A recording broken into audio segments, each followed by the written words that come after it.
ikastetxeetako jantoki zerbitzuak babesteko mobilizazioa egin dute gaur arratsaldean Urduñako herri eskolan. Durangaldeko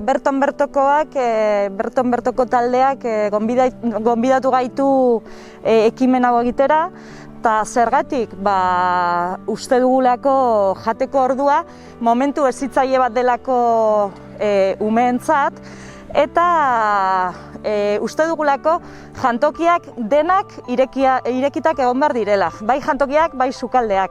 Haien eskubidea delako eta momentu hezitzaile hori hor ere ematen delako. Bizkaian jantoki asko itzi, Bizkaian eta Euskal Herri osoan jantoki asko itzi dituzte eta ireki behar ditugu. Segurtasun osoz eta horregatik da aldarrikapena. Urduñako egoera ona da, badakizuenez proiektu piloto batean gaude eta IGek irailean hartu zuen erabakia ondo irekitzea, segurtasun osoarekin eta hezitzaile gehiago kontratatzea.